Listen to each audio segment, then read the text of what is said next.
খুবই গোপন সূত্র মারফত এখন জানতে পারছি যে গতকাল রাত্রে শেখ হাসিনার সাথে ডোনাল্ড ট্রাম্পের সরাসরি একটি ফোন আলাপ হয়েছে। আর এই খবরটা আমি জানতে পারি ওই যে গতকাল আমরা যে খবরটা দেখেছি যে ডোনাল্ড ট্রাম্প হেডকোয়ার্টার এই টুইটার অ্যাকাউন্ট থেকে ডোনাল্ড ট্রাম্প যে একটা টুইট করেছে যে শেখ হাসিনা আবারও বাংলাদেশে প্রধানমন্ত্রী হিসাবে ফিরে আসবে খুব শীঘ্রই। এই যে টুইটটা করেছে এই টুইটের ব্যাপারে বিস্তারিত খবরাখবর জানতে গিয়ে এই ঢুকতে ঢুকতে ঢুকতে ঢুকতে ঢুকতে ঢুকতে খুবই গোপন একটি সূত্র থেকে জানতে পারলাম যে গতকাল রাত্রে শেখ হাসিনার সাথে ডোনাল্ড ট্রাম্পের সরাসরি প্রায় 15 থেকে 16 মিনিটের একটা ফোন আলাপ হয়েছে। এখন এই ফোন আলাপটা তো আর যেমন শেখ হাসিনার অন্যান্য ফোন আলাপগুলো সোশ্যাল মিডিয়াতে আমরা শুনতে পাই, তেমন ডোনাল্ড ট্রাম্পের আর এই শেখ হাসিনার ফোন আলাপ তো ওটা তো আর পাবলিক হবে না, কারণ ওখানে অনেক গোপনীয় বিষয়বস্তু রয়েছে। এখন ওই ফোন আলাপে কি মোটামুটি কথাবার্তা হয়েছে তার একটু ব্যাখ্যা আমি দেব, তবে তার আগে বলি যে কিভাবে আমি এই সূত্রে পৌঁছালাম। আপনারা জানেন ইতিমধ্যে আমি আপনাদেরকে বলেছি যে এর আগের একটা ভিডিওতে ওই যে শেখ হাসিনার ফেরার বিষয়ে আমি দিল্লিতে খোঁজখবর নিয়েছিলাম, সেখানে আমার কিছু পরিচিত ব্যক্তি রয়েছে, তাদের মারফত একটা বড় গণমাধ্যম, ভারতের একটা বড় সংবাদ মাধ্যম রয়েছে, সেই সংবাদ মাধ্যমের একজন সিনিয়র সাংবাদিকের সাথে আমার পরিচয় হয়েছে। তো ওনার থেকে বিস্তারিত সমস্ত কিছু জেনে আমি ওই ভিডিওতে আপনাদেরকে তথ্য দিয়েছিলাম। তো গতকাল বিকেলের দিকে আমি তার সাথে যোগাযোগ করি এবং বিষয়টা বলি যে এরকম এরকম বিষয়, ডোনাল্ড ট্রাম্প এই যে টুইটটা করেছে এর ভিতরের ব্যাপারটা কি, ডোনাল্ড ট্রাম্প তার অ্যাকাউন্ট থেকে টুইটারে হঠাৎ এরকম একটা চাঞ্চল্যকর টুইট করলো কীভাবে, মানে কী হচ্ছে তাহলে ভিতরের ব্যাপারটা। তো ওনাকে আমি বিকেলে বিষয়টা জানাই, তো তিনি বলেন ঠিক আছে আমার কাছে কিছু খবর আছে, তবে সেগুলো এখনই আমি তোমাকে বলবো না, কারণ এর থেকেও আরও ভয়ঙ্কর একটা কিছু হতে যাচ্ছে, সেটা আমি তোমাকে পুরো বিষয়টা জেনে বুঝে রাত্রে মোটামুটি 12টার দিকে আমি তোমাকে জানাবো। তো আমাদের এখানে ওই 12টা একটা মোটামুটি রাত, ও সবাই ওই সময় ঘুমায় না। তো 12টা 10-15 দিকে আমি তাকে আবার কল দিই এবং তখনই জানতে পারি যে টুইটারের ব্যাপারটা তারপরে একদম সামান্য হয়ে যায়। তখনই ওনার মুখ থেকে জানতে পারি যে ভারতীয় অফিসিয়াল দ্বারা আর কি মারফত এই ফোন আলাপটি করানো হয়েছে। তো এখন মূল বিষয় হচ্ছে কি কারণে ফোন আলাপ হয়েছে এবং ফোন আলাপে কী সব আলোচনা হয়েছে। দেখুন, এখন ফোন আলাপে যে সমস্ত কথোপকথন হয়েছে তার একটা মোটামুটি একটা সংক্ষিপ্ত আলোচনার বিষয় আমি শুনেছি, কিন্তু সেই সমস্ত কিছু না বলে গোপনীয়তার স্বার্থে মোটামুটি আলোচনার বিষয়বস্তুটা কী ছিল সেটা আমি আপনাদেরকে বলছি। ওনার থেকে আমি যেমনটা জানতে পেরেছি, আলোচনার বিষয়বস্তুটা ছিল যে তিনি তো টুইটে বলে দিয়েছেন যে শেখ হাসিনা প্রধানমন্ত্রী হিসাবে দেশে ফিরবেন। তো এই আলোচনার বিষয়বস্তু যেটা ছিল, ওনাকে দেশের প্রধানমন্ত্রী হিসাবে ফেরাতে ভারত তো একটা বিশাল বড় সাহায্যের হাত বাড়িয়ে দিতেই হবে, কূটনৈতিকভাবে, সামরিকভাবে, অর্থের দিক থেকে ভারতকে তো ফুল একটা সাহায্য দিতে হবে। এবং আমরা সকলেই জানি যে আমেরিকাও শেখ হাসিনার পুরোপুরি সাপোর্টে, এতদিনে আমরা বুঝে গিয়েছি। তো এই ফোন আলাপের বিষয়ে মেন বিষয়বস্তু যেটা ছিল সেটা হচ্ছে যে ভারত তো এই কূটনৈতিক, সামরিক, পয়সা এই সমস্ত দিক দিয়ে ভারতের স্ট্যান্ড রাখবে শেখ হাসিনার পাশে, কিন্তু ডোনাল্ড ট্রাম্পও যে শেখ হাসিনাকে সমর্থন করে এবং ডোনাল্ড ট্রাম্পও চায় শেখ হাসিনার সরকার বাংলাদেশে আসুক, সেক্ষেত্রে শেখ হাসিনাকে এবার বাংলাদেশে ফেরাতে ডোনাল্ড ট্রাম্পের দিক থেকে কী সাপোর্ট থাকবে। ডোনাল্ড ট্রাম্প, আমেরিকা শেখ হাসিনাকে বাংলাদেশে প্রধানমন্ত্রী হিসাবে ফেরাতে তিনি তার দিক থেকে, তার সরকারের দিক থেকে, তার প্রশাসন, দেশের দিক থেকে তিনি কতটা কী করতে পারবেন, মোটামুটি ভারত সরকার শেখ হাসিনা একটা জানে যে কী করতে পারবে। তো সেটারই একটা কনফার্মেশন দেওয়ার জন্যই গতকালকের ফোন আলাপটা হয়েছে। মানে দিন তো এগিয়ে আসছে, তাই না? খুব শীঘ্রই এবার শেখ হাসিনা ঢুকে যাবে। তো সেই দিন এগিয়ে আসার আগে যেমন আমরা প্রত্যেকের কাছ থেকে কনফার্মেশন নিই যে ভাই তুমি এটা করবা তো, অমুক দিন এরকম একটা ঘটনা বা অনুষ্ঠান বা এরকম একটা বিষয় হবে, তোমার দায়িত্ব এটা, তুমি এটা করছো তো কনফার্ম বলে দাও, এই শুরু হতে যাচ্ছে কিন্তু তুমি এটা করছো তো কনফার্ম বলে দাও। তো সেরকমই একটা কনফার্মেশনের বিষয় ওই আলোচনায় ছিল যে আমেরিকার দিক থেকে, ডোনাল্ড ট্রাম্পের দিক থেকে শেখ হাসিনাকে কী সাপোর্ট দেওয়া হবে এবং কী সাপোর্ট দেওয়া হবে তার একটা আভাস কিছু তথ্য পেলেও সেগুলো আমি মানে তার কাছে আর কি স্বীকারোক্তি দিয়েছি যে এগুলো আমি পাবলিক করব না। ডক্টর ইউনূসের ক্ষমতা দীর্ঘমেয়াদের টেকসই হওয়ার ইঙ্গিত আমরা পাচ্ছি নানানভাবে, এবং আপনারা দেখবেন যে আগামী জুনের শুরু থেকেই রাজনীতি নতুন মোড় নেবে। রাজনীতিবিদরা, সাধারণ জনগণ তারাও বলতে থাকবে যে না, ডক্টর ইউনূস থাকুক, আমরা ডক্টর ইউনূসকে চাই, উই ওয়ান্ট ডক্টর ইউনূস, আমরা এত তাড়াতাড়ি নির্বাচন চাই। এটা অলরেডি বলছে, কিন্তু এটা আরো স্পষ্ট হবে, জনগণ এটা বলবে। ডক্টর ইউনূসের অনেক বড় বড় সংস্কার কার্যক্রম, বড় বড় কিছু মেগা প্রজেক্ট দৃশ্যমান হবে জুন থেকে, তখনই এই নির্বাচন চাওয়ার এই বিষয়টা অনেকটা ধামাচাপা পড়ে যাবে। দেখেন, এখানে একটা বিষয় থাকে যে ডক্টর ইউনূস সরকার বাংলাদেশকে যদি সিঙ্গাপুর কিংবা আমেরিকাও বানিয়ে দেয়, তারপরও বিএনপি ডক্টর ইউনূসকে চাপে রাখার জন্য বা বাধ্য করার জন্য আন্দোলন করবে। তারা তো অলরেডি আন্দোলন করছে, এই রোজার আগ পর্যন্ত তাদের আন্দোলন চলেছে, বা এখনো ইফতার পার্টিতে তো ডক্টর ইউনূস সরকারের বিরুদ্ধে নানান বিষোদগার করে যাচ্ছে, চাপে রাখার মতো কথাবার্তা বলে যাচ্ছে। কিন্তু এই ক্ষেত্রে প্রফেসর ইউনূস সরকারের অন্যতম একটা চ্যালেঞ্জ হচ্ছে আইন শৃঙ্খলা পরিস্থিতি, পুলিশ, সেনাবাহিনী, এরা যদি সঠিক লাইনে দায়িত্ব পালন করে, সঠিকভাবে আইনশৃঙ্খলা পরিস্থিতি নিয়ন্ত্রণ করতে পারে, তাহলে বিএনপিও ধরাশায়ী হয়ে যাবে। এমনকি দেখেন, আইনশৃঙ্খলা পরিস্থিতির অবনতি কারা ঘটাচ্ছে, এর এক কথায় উত্তর হচ্ছে বিএনপি ঘটাচ্ছে। কারণ চাঁদাবাজি কারা করছে? বিএনপি করছে।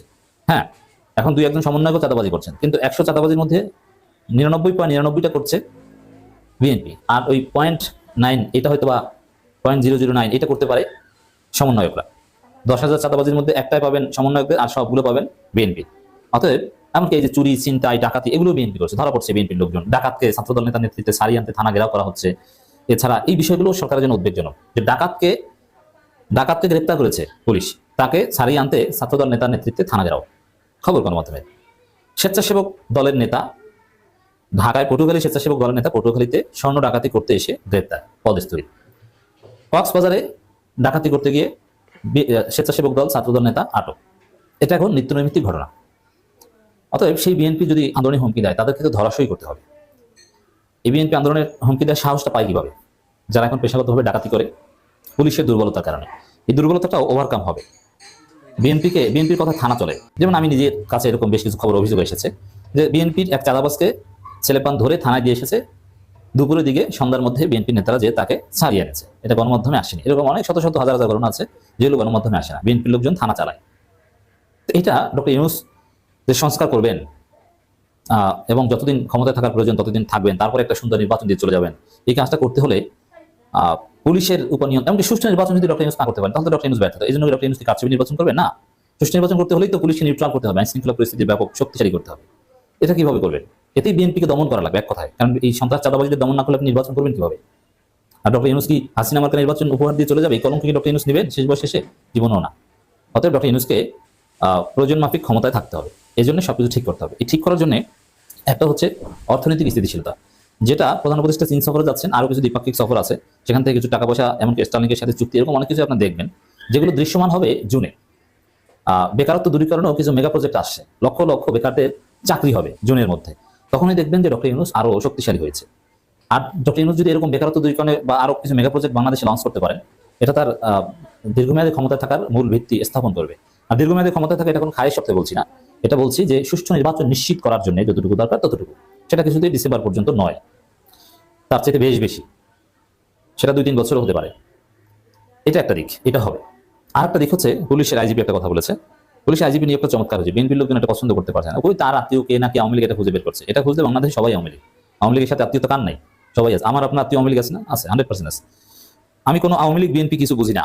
পুলিশের আইজিপি এই বক্তব্যটা অত্যন্ত তাৎপর্যপূর্ণ। পুলিশের উপর কোনো রাজনৈতিক প্রভাব থাকবে না। এখন পুলিশের উপর ম্যাসিভ রাজনৈতিক প্রভাব আছে। থানাগুলো চালায় বিএনপি। বিএনপির লোকজনকে গ্রেপ্তার করলে চালান দেওয়া যায় না, বিএনপি তাদেরকে ছাড়িয়ে নেয়। কিন্তু আইজিপি যে বার্তাটা দিয়েছেন যে আমি আওয়ামী লীগ বিএনপি বুঝি না, এর অর্থ হচ্ছে এই থানার উপর যে বিএনপির প্রভাব, এই প্রভাবটা মুক্ত করা হবে। তখন সামনে দেখবেন অনেক কিছু। পুলিশের মহাপরিদর্শক আইজিপি বাহারুল আলম বলেছেন, সরকারি কর্মকর্তা হিসেবে পুলিশের কোনো রাজনৈতিক আনুগত্য নেই। হ্যাঁ, ভার্চুয়ালি নেই, কিন্তু অরিজিনালি আমরা দেখছি আছে। এটা থাকবে না। ইলিয়াস হোসাইন আর এই পিনাকি ভট্টাচার্য দাদা, উনারা যেভাবে পাই পাই করে ফ্যাসিস্ট হাসিনার প্রত্যেকটা অপকর্মের তথ্য জাতিকে দিয়েছে, তাতে করে দেশের মানুষ আন্দোলনে আমি মনে করি সম্পৃক্ত হতে পেরেছে জোরে সোরে। বাংলাদেশের 1000 সাংবাদিক এক জায়গায় করলে একটা ইলিয়াস হোসেন হবে না। আমি মনে করি ইলিয়াস হোসেন এবং পিনাকি ভট্টাচার্যকে বাংলাদেশের মাটিতে এনে ওদেরকে রাষ্ট্রীয়ভাবে সম্মাননা প্রদান করা রাষ্ট্রীয় সরকারের নৈতিক দায়িত্ব। তাদের সাংবাদিকতার মধ্য দিয়ে প্রমাণ হয়েছে যে সাংবাদিকরা চাইলেই একটা দেশের পটভূমি পরিবর্তন করে দিতে পারে। ইলিয়াস হোসাইন আর পিনাকি ভট্টাচার্য এরা সাংবাদিকতার ইতিহাসে বাংলাদেশের আকাশে উজ্জ্বল নক্ষত্র হিসাবে চিহ্নিত হয়েছে ইতিমধ্যে। আমি দেখেছি পিনাকি ভট্টাচার্য একের পর এক যেভাবে এদেশের মানুষের ঘরে ঘরে বাংলাদেশের জনগণের ভিতরে খুনি হাসিনার সমস্ত অপকর্ম পৌঁছে দিয়েছেন, তাতে করে আমি মনে করি দেশের প্রত্যেকটা মানুষ সজাগ হয়েছে। হাসিনার তেলবাজি, পাপড়বাজি, হাসিনার অভিনয় সবকিছু ইলিয়াস হোসাইন আর এই পিনাকি ভট্টাচার্য এদেশের প্রত্যেক শ্রেণী পেশার মানুষকে জানিয়ে দিয়েছে। আজকে তারা বিদেশের মাটিতে আছে। কিন্তু আমার প্রিয় সাংবাদিক ভাইরা, আমরা দেখেছি, আমি নাম প্রকাশ করব না, অনেক টিভি চ্যানেল শেখ হাসিনা থাকা অবস্থায় একের পর এক হলুদ মিডিয়ায় অবতীর্ণ হয়েছেন, দালালি করেছেন। আপনাদের কারণে দিনের ভোট রাতে হয়েছে। বাংলাদেশের তথাকথিত কিছু সাংবাদিক, কিছু পত্রিকার মালিকদের কারণে হাসিনা একের পর এক বিনা ভোটে ক্ষমতায় বসে এই দেশকে সে চেঙ্গিস খানের মতো দখল করে রেখেছিল। ওই সাংবাদিকদেরকে আমরা একদিন জাতির কাঠগড়ায় দাঁড় করাবো। আজকে পিনাকি ভট্টাচার্য, ইলিয়াস হোসেনদের মতো সাংবাদিকের জন্য আমাদের বুকে আছে হৃদয় রিংড়ানো ভালোবাসা। আমি তো মনে করি পিনাকি ভট্টাচার্য গোটা বিশ্বে সাংবাদিকতার একটা জ্বলন্ত উদাহরণ। আর যদি বলি ইলিয়াস হোসাইন, সাবেক 21 টিভির সাংবাদিক, ফ্যাসিস্ট খুনি হাসিনার রোশনালে তিনি দেশ ছাড়া হয়েছিলেন। কিন্তু ভাই, বাংলাদেশের 1000 সাংবাদিক এক জায়গায় করলে একটা ইলিয়াস হোসেন হবে না। আমি মনে করি ইলিয়াস হোসেন এবং পিনাকি ভট্টাচার্যকে বাংলাদেশের মাটিতে এনে ওদেরকে রাষ্ট্রীয়ভাবে সম্মাননা প্রদান করা রাষ্ট্রীয় সরকারের নৈতিক দায়িত্ব। আজকে ইলিয়াস হোসেন, কনক সরোয়ার, আমাদের সাংবাদিক পিনাকি ভট্টাচার্যরা ছিলেন এই বাংলাদেশের 24-এর গণ অভ্যুত্থানের মূল নায়ক। যদি বলি তাদের কারণে, তাদের নিউজের কারণে আমরা জেগেছি, আমরা সজাগ হতে পেরেছি। আজকে দেখেন, তারা যদি বাংলাদেশে থাকতো, হয়তো হাসিনা তাদেরকে আয়না করে নিয়ে হত্যা করে ফেলতো। ভাগ্যের কি নির্মম পরিহাস! বিশ্বনবী হিজরত করেছিলেন মক্কা ছেড়ে মদিনায়। কেন করেছিলেন? একটা কৌশলের অংশ হিসাবে। বিশ্বনবী তো ভয় পান নাই।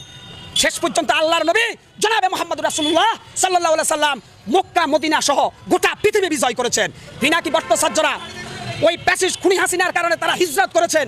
ইনশাআল্লাহ তারা আবার বাংলাদেশের মাটিতে এসে গোটা বাংলাদেশের 68,000 গ্রাম জয় করবেন আগামী দিনে, এবং তারা এই সাংবাদিকতার মধ্য দিয়ে এই জাতিকে সঠিক পথ দেখাবেন বলে আমরা সচেতন নাগরিক বিশ্বাস করি। আজকে পিনাকি ভট্টাচার্য আর ইলিয়াস হোসেনের বিরোধিতা করে রাম বাম আর দেশদ্রোহী শয়তানেরা। প্রত্যেকটা মুক্তিকামী ছাত্র জনতা, প্রত্যেকটা সুস্থ মস্তিষ্ক লোক পিনাকি ভট্টাচার্য এবং ইলিয়াস হোসেনকে লাখো কোটি স্যালুট জানায়। কারণ তাদের এই কণ্ঠটার মধ্য দিয়ে, তাদের এই বাক শক্তির মধ্য দিয়ে বাংলাদেশের গণ অভ্যুত্থানের সফলতার মূল মন্ত্র আমরা আবিষ্কার করতে পেরেছি।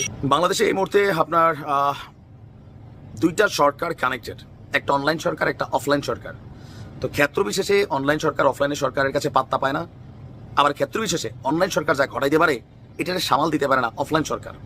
তো অনলাইন সরকার এটা আওয়ামী লীগের আমল থেকে তৈরি হয়েছিল, পিনাকি এবং ইলিয়াসের যে জোট আছে এবং তাদের যারা টিম মেম্বার আছেন। তবে আওয়ামী লীগ পরবর্তী সময়ে তাদের নানান ইস্যু মাঠে হয়েছে, তারা চাইলে অনেক কিছু ঘটাইতে পারেন। তবে আজকে রোজা রমজানের দিন যেই ঘটনা ঘটানোর ইঙ্গিত দিয়েছেন, আমার ধারণা আজকে একটা সংঘর্ষ ঘটবে, হতাহত হইতে পারে, বুলডোজার চলতে পারে, লাকি আক্তার নাই হইতে পারে, অথবা অন্য কেউ নাই হইতে পারে। পরিস্থিতিটা সাংঘর্ষিক ডাক দিয়েছেন অনেকটা, যে 32 ভাঙচুরের জন্য পিনাকি যেভাবে ডাক দিয়েছিলেন অনেকটা এই ভঙ্গিতেই। একটা প্রোগ্রামকে কেন্দ্র করে পাল্টাপাল্টি অবস্থান আমরা দেখছি। দর্শক, সিপিবির একটা প্রোগ্রাম আছে, আপনারা জানেন যে তারা একটা প্রোগ্রাম দিয়েছে যে আসিয়া সহ সকল হত্যা, ধর্ষণ, নিপীড়নের বিচার করো, ব্যর্থ স্বরাষ্ট্র উপদেষ্টাকে অপসারণ করো। এটা গণমিছিল দ্বারা ব্যবস্থা করেছে, যেখানে আপনার উদ্যোগে বাংলাদেশ ছাত্র ইউনিয়ন, বাংলাদেশ যুব ইউনিয়ন, সমাজতান্ত্রিক ছাত্র ফ্রন্ট, বাংলাদেশ ছাত্রলীগ, বিসিএল, পাহাড়ি ছাত্র পরিষদ, বাংলাদেশ উদীচী শিল্পী গোষ্ঠী, চারণ সংস্কৃতি কেন্দ্র, কেন্দ্রীয় খেলাঘর আসর, সমাজতান্ত্রিক মহিলা ফোরাম, বাংলাদেশ ক্ষেত মজুর সমিতি, তারপর হচ্ছে বাংলাদেশ ট্রেড ইউনিয়ন কেন্দ্র TUC, তারা একটা প্রোগ্রামের আয়োজন করতে যাচ্ছে। এইটাকে ঠেকাতে পাল্টা ইনকিলাব মঞ্চের একটা প্রোগ্রাম দিয়েছে আজকে আপনার পিনাকিদা।